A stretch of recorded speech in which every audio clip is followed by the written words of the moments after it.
How attached are you to your own personality? Let me explain why this can be a bigger problem than you might even think. If your personality is a labeled identity that does not actually match your potentiality, it is your biggest prison, because your representation of yourself internally is the object that you relate to form your entire connection to the world. You are to yourself an object that experiences reality in a transactional way. In order for you to experience anything, you may think that you need to stay bound to this one personality.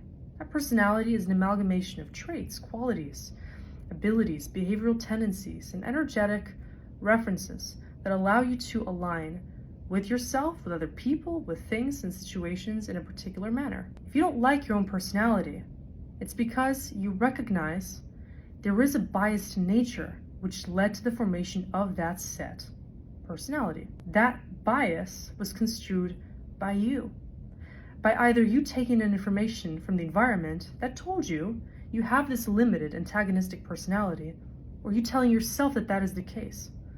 In any case, the biased nature keeps you stuck in an ego, in a construct that tells you that you are not enough, that you're not able to be the multifaceted expression of your soul, because therein lies the key to transcending this bias. The soul has no set personality.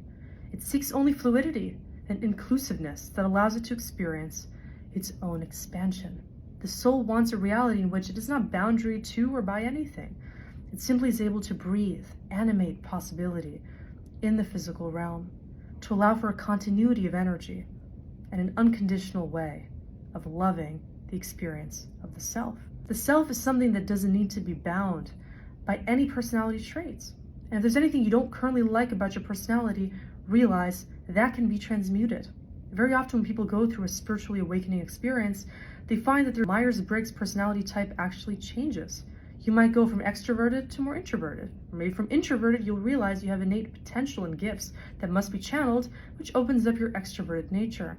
Or maybe you go from being so much of a thinker because you're afraid of deeply feeling that you then become much more of a feeler and a sensitive soul when you give yourself that permission to be more non-dual in nature. The point here is that your personality, optimally, is much more balanced, harmonic, neutral, loving, open, sensitive, and non-judgmental.